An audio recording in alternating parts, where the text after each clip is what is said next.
My name is Eveline Kerrigan, 35 years old. I am the kind of woman who believes in doing the right thing even when no one is watching. That habit has cost me sleep, friendships, and, apparently, this job. Mark Calloway, my boss, sat behind his mahogany desk, his voice measured, almost rehearsed. After a conversation with your coworker this morning, he said, pausing to savor the moment, "We can't keep you here anymore." The words fell with the precision of a verdict. I stood still, my palms cold but steady. 5 years of work, late nights, and quiet loyalty condensed into a single sentence. I smiled not out of politeness, but because I had already accepted this ending. I reached into my bag and placed a cream-colored envelope on his desk. "I know," I said softly. Mark leaned back, eyebrows raised, trying to read me. "Is this supposed to be your resignation?" His tone carried amusement, the kind men use when they think they've already won. He tore the envelope open, chuckling. "You made this easy for both of us." Eve. But as his eyes moved down the page, the amusement drained away. His fingers stopped mid-turn. The silence in the room changed texture, thick, electric. He read the final line once, then again. Copies of all evidence have been submitted to Human Resources, the legal department, and the ethics board. The color left his face. He looked up, his voice no longer steady. "You went to the board." I met his gaze. I went where the truth belongs. For a moment, neither of us moved. The ticking of the office clock filled the space between us. Then I gathered my coat from the chair, nodded once, and walked out before he could find the right threat to hide behind. In the hallway, my breath came slow and clear. I didn't feel triumphant, only certain. By the time the elevator doors closed, Mark Calloway was already dialing someone in a hurry. 3 weeks earlier, I had made the mistake that led us here. I believed someone everyone else refused to hear. 3 weeks earlier, the office buzzed with the usual noise phones, chatter, the faint hum of ambition. I remember seeing Nora Santos standing by the break room window, holding a folder too tightly. Her eyes red. "Are you okay?" I asked. She blinked fast, as if trying to keep herself from unraveling. "You know the wellness campaign I pitched last month, the one with the neighborhood clinics?" I nodded. It had been fresh, smart, and distinctly hers. "They're running it," she said, voice cracking. "Same concept, same copy lines.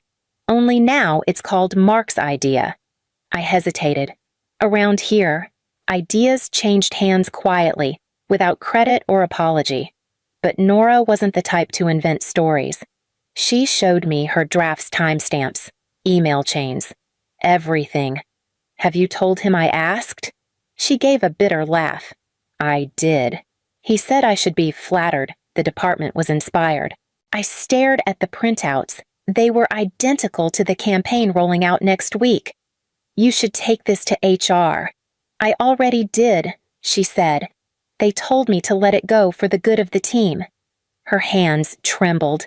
"Eve, I know this could make things worse, but would you help me file a formal complaint?" The question hung in the air. Around us, the office moved on, coffee poured, keyboards clicked, people pretending not to see. I thought of all the times I'd watched someone stay silent to keep their job. I didn't want to be another name on that list. "I'll help," I said. We spent nights after hours collecting evidence metadata, draft versions, even Nora's early sketches. She was careful, desperate, scared. When she filed the complaint, the reply came faster than expected. "Case closed, no violation found." The next morning, her desk was empty, her badge left on the keyboard. The message in the group chat said she'd resigned for personal reasons. Everyone accepted it. Everyone except me. Because the night before, I had seen the message Mark sent to HR handle this quietly. "She's not worth the trouble." By the following week, Nora's name was no longer spoken aloud. People just said what happened and glanced toward her empty desk. I started noticing the change before I could name it. A meeting I'd helped schedule suddenly moved to a different time without my invite. The project board where my notes used to hang was wiped clean. When I asked Daniel, my supervisor, he smiled too easily, just simplifying communication. Eve, fewer cooks in the kitchen. That afternoon, I overheard two analysts whispering near the printer. She's the one who backed Nora, right one said. Yeah, HR's watching her now. Heard she encouraged the whole complaint thing. They looked up and saw me. The silence after was sharper than the gossip. I kept my head down, but my inbox told the story for me. Every email from Daniel now included a new recipient, Leah from HR, copied quietly at the end. When I stepped into his office, he didn't even look up from his screen. Is there a problem, I asked? He sighed as if I'd already taken too much of his time. Eve, this isn't personal. But after Nora's situation, upper management wants oversight, just procedure. Procedure for what? For clarity, he said, finally meeting my eyes. You've been outspoken lately. It makes people uneasy. Uneasy. The word landed like a bruise. Later that week, I was called in for a development conversation. Leah waited in the conference room with a clipboard. This is just a feedback cycle, she said sweetly, sliding me a printed sheet. I read the anonymous evaluation halfway before the letters blurred. Disruptive to team unity. Displays misplaced loyalty. Leah's smile didn't falter. We're here to help you realign. I folded the paper carefully, placed it back on the table, and stood. Thank you, I said, because anger would have been too easy. As I walked back through the hallway, I could feel eyes on my back, curious, cautious, already convinced. Someone had turned my belief in the truth into proof of disloyalty. That morning, I arrived early, hoping the quiet would steady me. Through the half-open conference room door, I heard voices low, deliberate. Mark's tone was unmistakable. Nora Santos. Disloyalty issue. Kerrigan encouraged it. A pause, then Leah's voice. If we act now, we minimize exposure. The words hit like static under my skin. I stepped back before they saw me, forcing my face blank, my breath even. By 10 o'clock, my name appeared in Mark's calendar, Meeting E. Kerrigan. No subject line. When I walked in, he didn't offer a seat. His office smelled of coffee and confidence. Close the door, he said. I did. He folded his hands. After a conversation with your coworker this morning, we've decided we can't keep you here anymore. My coworker. My voice barely sounded like mine. Nora, he said flatly. She admitted you were involved in her complaint. You encouraged her. That's a breach of trust. I held his stare. Nora doesn't lie. He smiled thinly. Everyone lies when they're desperate. So this is about loyalty. I said, it's about alignment, he corrected. You're talented, Eve, but you've made yourself hard to manage, and I can't have an employee who questions leadership. I wanted to argue, to show him the proof Nora and I had collected. But something inside me stopped. He wasn't listening. He never had. Instead, I asked quietly, will you put that reason in writing? His expression flickered. Let's not make this difficult. I'm not. I said, I just want it documented. He looked irritated, already reaching for his phone. Already done with me. HR will coordinate your exit. You'll receive your final check next week. I nodded, turned, and opened the door. In the hallway, I could still hear his voice behind me, light, casual, moving on to the next call. The anger didn't come right away. It arrived later, quiet and steady, reshaping itself into something sharper, not revenge, not fear, resolve. That afternoon, I called the only person I trusted outside the company, Allison Green, an employment lawyer I'd met years ago during a compliance seminar. She answered on the second ring. Eveline Kerrigan, she said, her tone equal parts surprise and concern. You sound like someone who just realized the ground isn't as solid as it looked. I was let go this morning. I said, no written reason, just words about loyalty. I heard her chair creak. Tell me everything. An hour later, I sat in her office, a small space stacked with folders and casebooks. I handed her my contract. She skimmed it quickly, tapping a finger on one paragraph. Here, she said. The whistleblower clause. If you reported or supported a report about unethical conduct, the company can't retaliate without risk. Did you put anything in writing emails to HR, copies of Nora's drafts, internal messages? I still have them. Then you have leverage, she said simply. Keep it quiet for now. Gather everything: emails, calendar invites, project versions, anything that shows a pattern. The less noise, the more power. I nodded, feeling something stir that I hadn't felt in weeks. Control. That night, the office was nearly empty when I logged in with my badge for the last time. Daniel's voicemail light blinked red, HR doors locked behind frosted glass.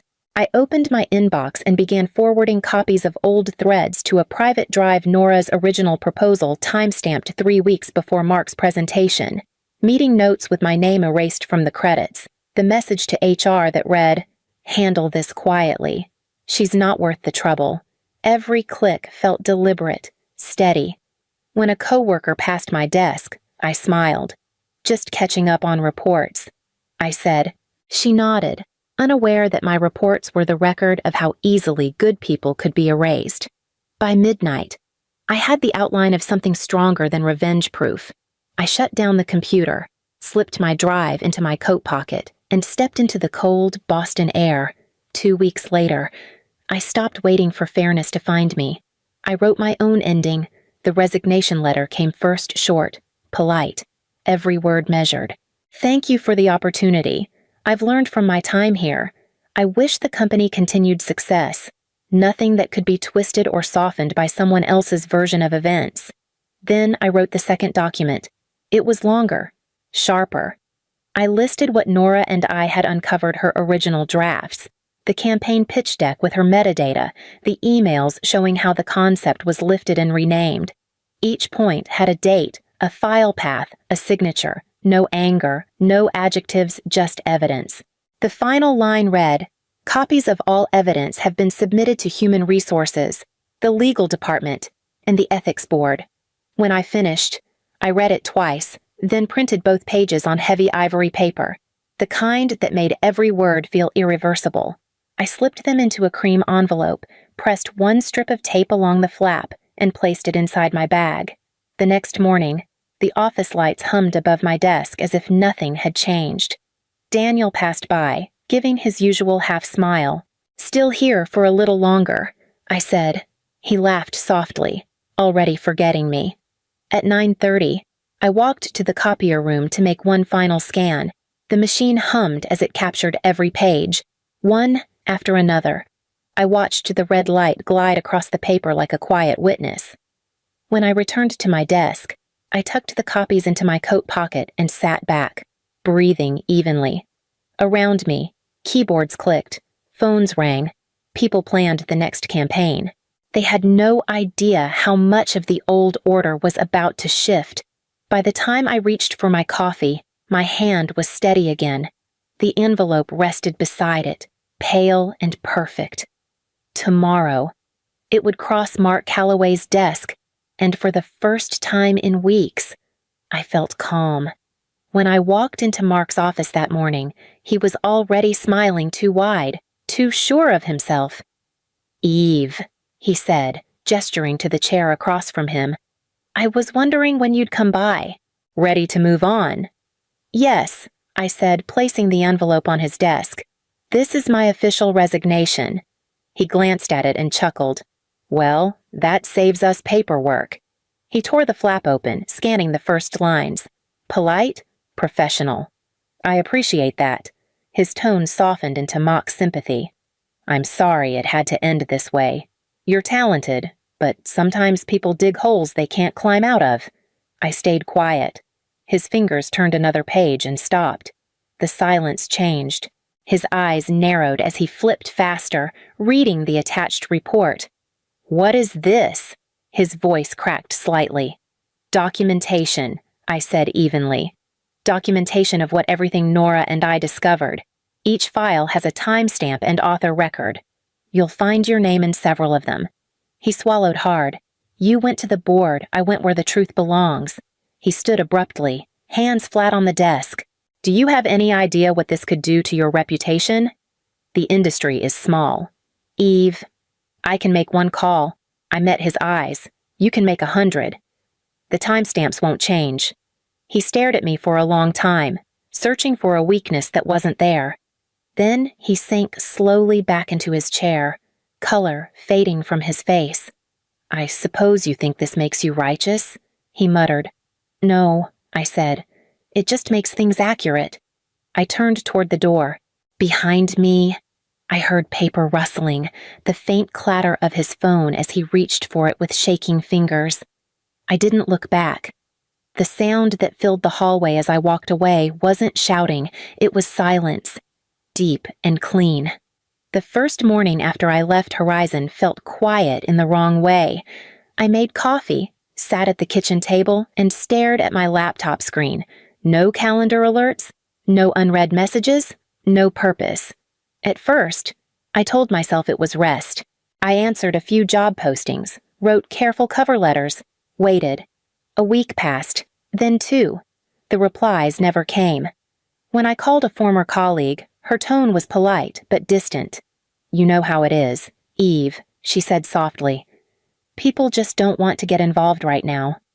I thanked her anyway and hung up before she heard how hard it was for me to swallow. Nora called from a new number one evening. Her voice carried both relief and exhaustion. I'm working part-time at a non-profit, she said. Nothing fancy. But I can breathe again. I'm glad. I told her. She hesitated. You still believe it was worth it? I wanted to say yes without thinking. Instead, I said, I think truth costs what it costs. We sat in silence for a moment before she added quietly, whatever happens, I'm grateful you didn't let them bury me. Then the line went dead, and the house felt too large again. Days blurred together. I walked along the harbor, applied to smaller firms, watched my savings shrink like tidewater pulling back from shore. There were moments when I wondered if Mark had been right, if I'd made myself unhireable by telling the truth. That night, as rain tapped the window, my laptop chimed. A new email. Subject investigation opened message. Thank you for your integrity. The board has initiated a full ethics review. You will be contacted if testimony is required. Signed, Horizon Media Board of Directors. I stared at the words until the screen dimmed. The house was still, but something inside me began to breathe again. 3 weeks after the email from the board, my phone rang while I was sorting through a pile of unanswered job applications. The caller ID read Horizon Media. I almost didn't answer. A woman's voice, calm, formal, came through. Ms. Kerrigan, this is Margaret Fulton, Chief Executive Officer. I would like to speak with you about recent developments at the company. I sat down slowly. I'm listening. There has been an internal review, she said. The board found evidence supporting the claims you submitted. Mr. Calloway has been suspended pending further investigation, and our Human Resources Director has resigned. Ms. Santos's original complaint has been officially reinstated and validated. I let her words settle. For the first time in months, I felt something like quiet justice. Margaret continued, We owe you an apology. I want to personally offer you reinstatement at Horizon with a promotion to Senior Communications Director. We will also be issuing a public acknowledgement of the events. Her tone was careful, more negotiation than contrition. I appreciate that, I said. You don't have to decide immediately, she added. We would truly value your return. I took a breath. No, thank you. The line went silent. Then, may I ask why I spent years working there, believing I had to earn my voice? I said, I'm done asking permission to use it. A pause, then a quiet sigh. I understand. For what it's worth, you did the right thing. When the call ended, I stared at my reflection in the dark screen of my laptop. Allison had told me the week before that she was leaving her firm to start a consultancy focused on workplace ethics and that she wanted a partner. That night, we met at a small cafe by the river. "You really turned them upside down," she said. "I just showed them what was already there." I replied. Allison smiled. "So, are we building something new?" I nodded. "Something honest." 6 months later, I sat in a co-working space overlooking Boston Harbor, the hum of new beginnings surrounding me. Our firm, Green & Kerrigan Consulting, was small but alive, built from the fragments of what had nearly broken us. Across the table, a young intern named Maya watched me organize files for a new client. She hesitated before speaking. "Eve, can I ask you something?" "Of course," I said. "What made you start this, I mean? Leaving a big company like Horizon?" Walking away from all of that, I smiled, a conversation I refused to ignore. She frowned slightly, curious. "With who? With someone everyone else stopped believing in," I said, "and with myself." Maya nodded slowly, as if filing the words away for later. The phone buzzed with a message from Allison client meeting at 2. "Don't forget the board documents." I typed back a quick reply, then reached for a plain white envelope already stamped and addressed.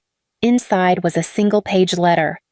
"Dear Nora, the company made the right call, but the truth is, the fight changed me more than it changed them. I learned that integrity isn't quiet or loud, it's steady. I hope you're breathing easier now, and that your ideas have found a place that deserves them. With gratitude, Eve." I sealed the envelope and dropped it into the outgoing mail bin by the door. When I turned back, Maya was reviewing a draft policy on her screen. "You really believe people can change how companies work?" she asked. "I believe people can choose how they work," I said.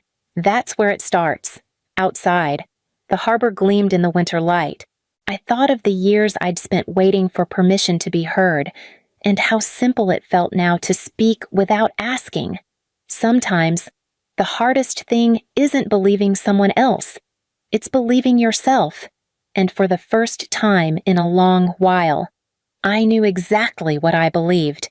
If standing by the truth cost you everything, would you still do it again? The call that ended my career came at exactly 12 o'clock midnight, right when the robotics timing slipped again and the entire 6-state grid hung on my next instruction. I had one hand on the manual override and the other gripping my headset when my phone lit up with the name I least wanted to see, Benton Hargreaves. The same Benton who once spilled an entire cup of coffee down my sleeve in the elevator and walked out without a glance. The same Benton who called me overly involved the first week he arrived, as if knowing how to prevent a meltdown was a personality flaw. I answered anyway. "Hadley," he said. Voice clipped, rehearsed. "Effective immediately. Your oversight is no longer required. The new protocols can handle everything now." Behind me, the techs were waiting for the next step. The actuator thudded out of rhythm, an unmistakable sign that Cheyenne's curing sequence would be thrown off within minutes. Benton did not ask about that. He did not even ask where I was. "This is your idea of timing," I asked quietly. He exhaled, annoyed that I spoke at all. "I am informing you of a transition. Your role is no longer aligned with future operations." I held the phone a little away from my ear. After 11 years holding together a system that was never supposed to function this smoothly, he was reading a message someone else had typed for him. "If the boss can fire me," I said, "I can quit. Goodbye." I hung up first. The override sequence could finish without me. I stepped aside, gave the 2 techs the final instructions they needed, and walked out before the machine could give me another reason to stay. The night air hit my chest like a warning I had ignored for too long. At home, I lay in the dark, eyes open, muscles still braced for alarms that would no longer be my responsibility. Sleep refused to come. Every instinct told me the system would not last until morning. Not with the wrong offsets and the wrong people pretending they understood timing they had never touched. By dawn, the first cracks would already be spreading, and the grid would feel the absence they believed did not matter.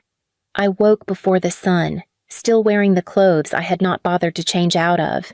The silence pressed hard, the kind that creeps in only when the job that once owned every hour of your life suddenly has no claim on you. I sat at the edge of the bed, rubbing the crease in my sleeve, and for the first time in a long while, I let myself remember how all of this began. I started in a worn-down plant outside Provo, Utah, sweeping metal shavings off the floor. One morning, the line chief, a woman named Nora Kelly, pointed at the curing oven and said, "If you want to understand this place, learn its moods." I laughed back then, thinking she was joking. She was not. Years later, I was the one catching the smallest shifts. Hadley. "This supplier changed the resin formula again," a tech would whisper. "I know," I would answer. "Bump the timing by 3 seconds or Cheyenne will get a batch that warps." Or a loader would call, panicked. "Boise says the packets are off."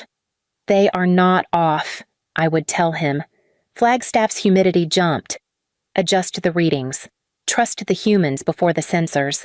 That was the rhythm of my life, 1,000 tiny corrections no dashboard ever learned. Leadership loved to boast that the grid ran without friction.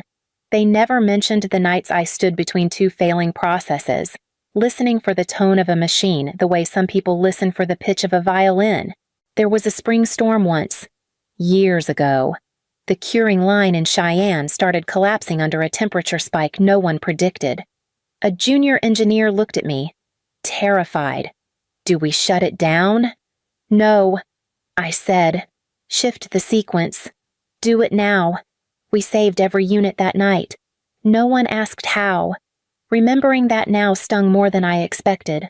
All those years, all those instincts, all those choices made on the fly. They believed the system thrived because of their dashboards.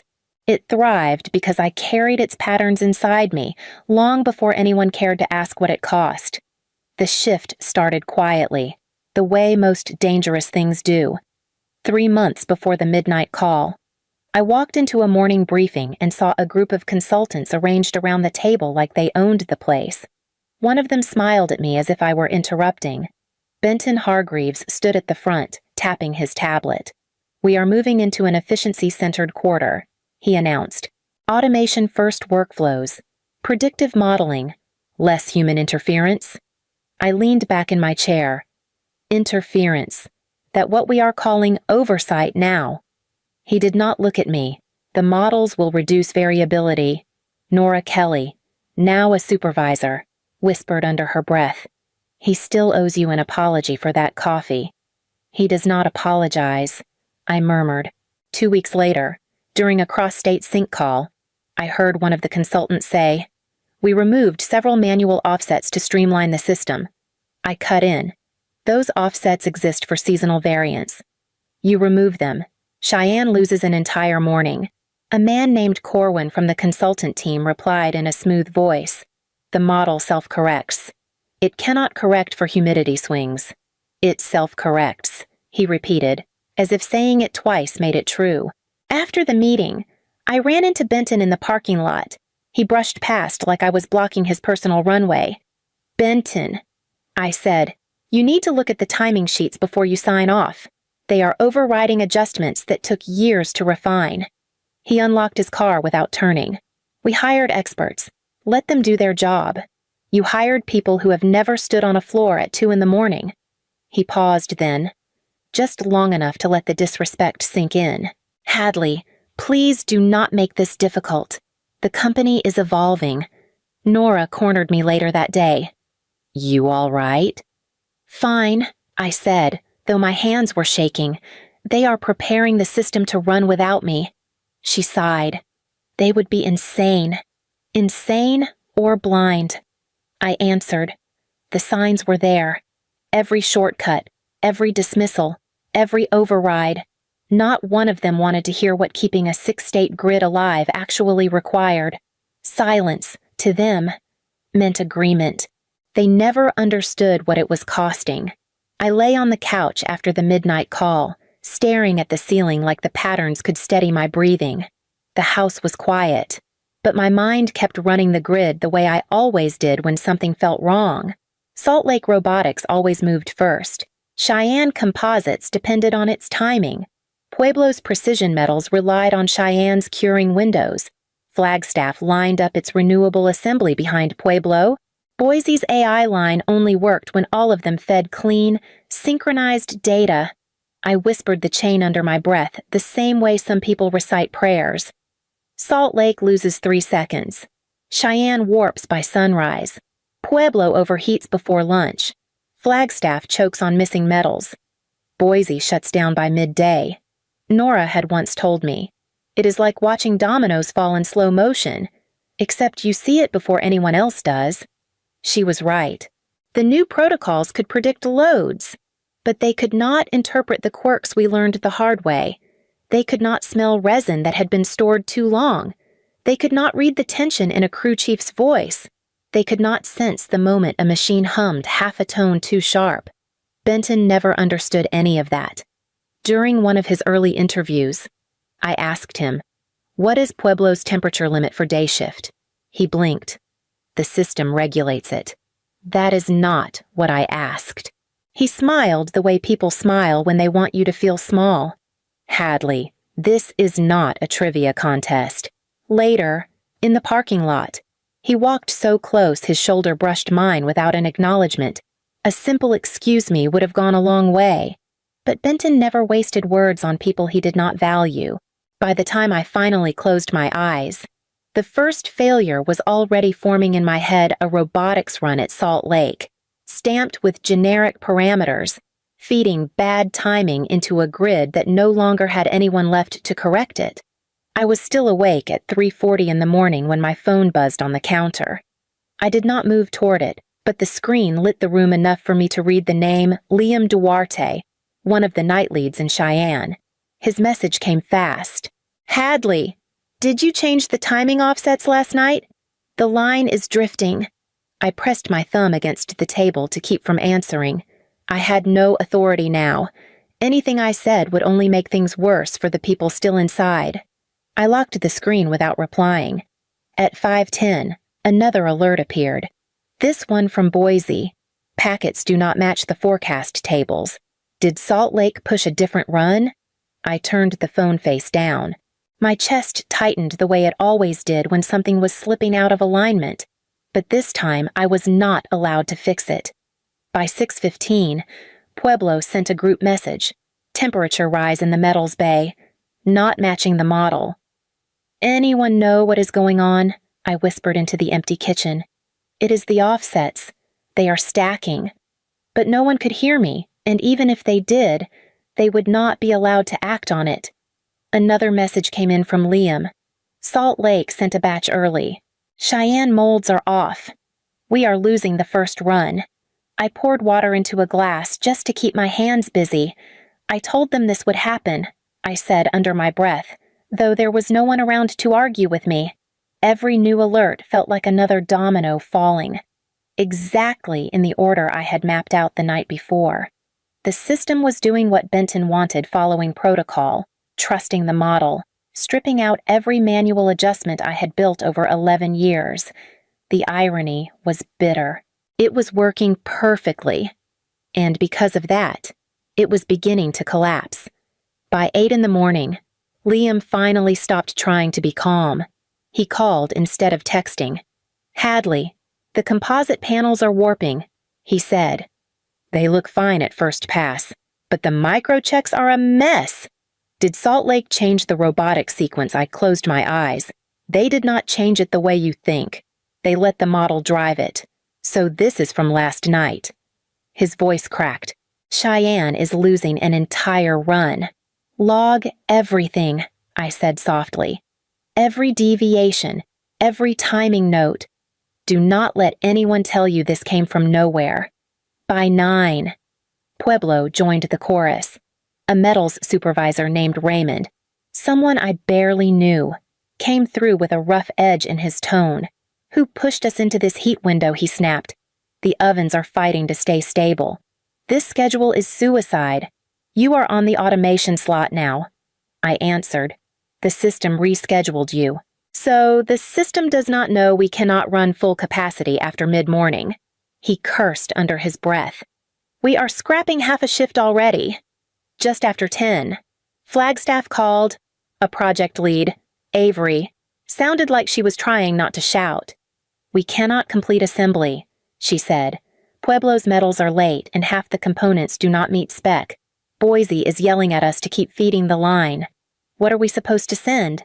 Ghost's Flagstaff cannot build on air. I replied, tell them you are holding until you get clean parts. A little after 11. The Boise engineer who had texted at dawn tried again. Our AI line just halted. He said, inputs from 3 states do not match any acceptable profile. The dashboard says data integrity failure. Everything is red. I did not say, I told you so. I just listened to his breathing, the sound of someone watching their world tilt. At 11:45, my news app pinged. Regional manufacturer faces cascading shutdown. The headline read, by early afternoon. Another outlet upgraded the language.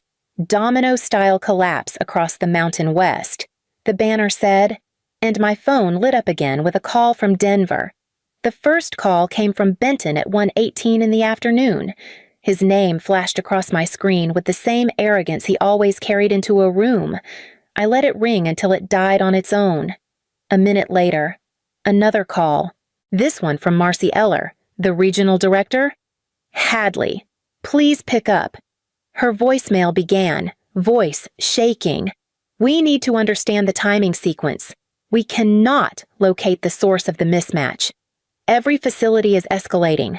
I deleted the message without listening to the rest. 5 minutes passed before the texts began. Liam, Avery, 2 texts from Salt Lake, a supervisor from Pueblo. Then the message that made my throat tighten for an entirely different reason. Hadley, please, we need your insight. None of this makes sense without you.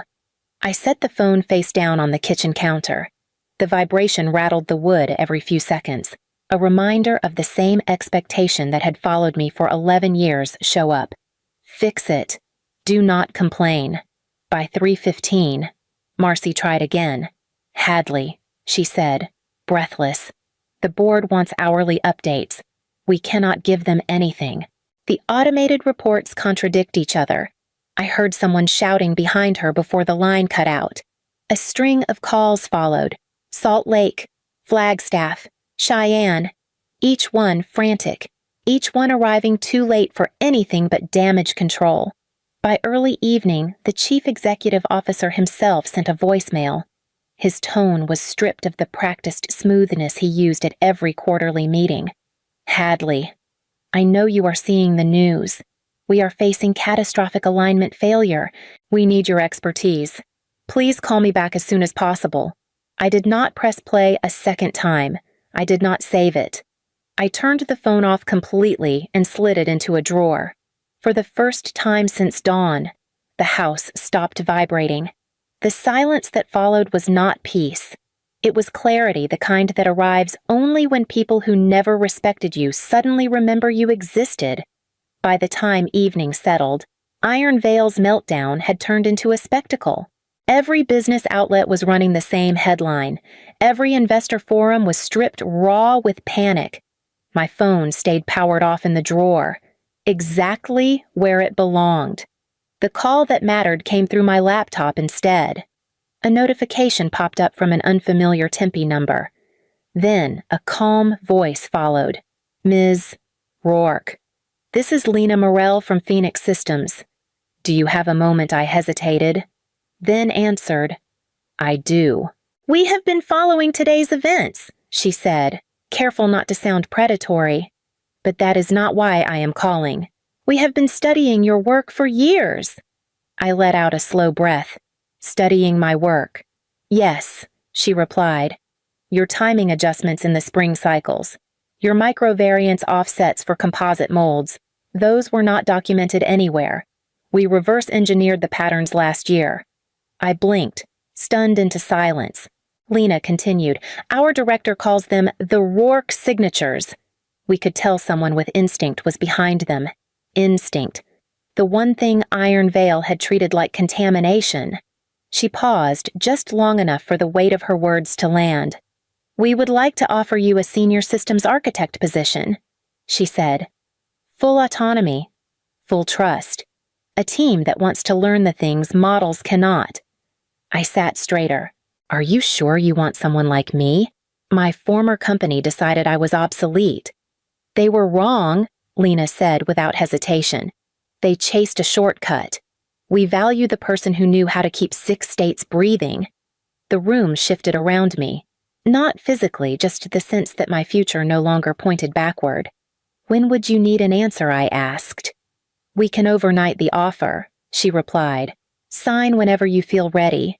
I did not need the night. I opened the document as soon as it arrived, typed my name, and sent it back. For the first time in a long while, the decision felt like mine.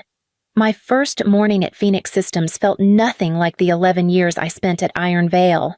No tension in the air, no hurried steps from people pretending not to see me. Just a conference room in Tempe filled with engineers who actually looked up when I walked in. Lena Morell waved me to a seat. "Hadley, this is your team," she said. "They know why you are here." A young engineer named Diego leaned forward. "We read your old timing records," he said. "There are patterns none of us could explain. We want to understand them." I nodded slowly. "They are not patterns you find on dashboards. They come from experience, from listening to the system." Another engineer, Priya, added, "Then teach us to listen. We do not want to rely on models alone." It startled me being asked instead of dismissed. "All right," I said. "Then we build this the right way." We spent the day sketching a new coordination model, not the kind Iron Veil worshipped. A hybrid algorithmic forecasts layered under human judgment with room for instinct and on-the-ground corrections. If a machine hummed wrong, the model would not override the person hearing it. It would adapt to them. By mid-afternoon, Diego looked at the board. "This is nothing like what Iron Veil used," he said. "It is what they should have used." I answered. While we worked, Lena stepped back in with her tablet. "Iron Veil just announced an emergency audit." She said, "Shareholders are demanding answers." "The board removed Benton Hargreaves this morning." I let out a small breath. Not satisfaction, just relief that someone finally recognized the truth. Priya glanced at me. "Does this change anything for you?"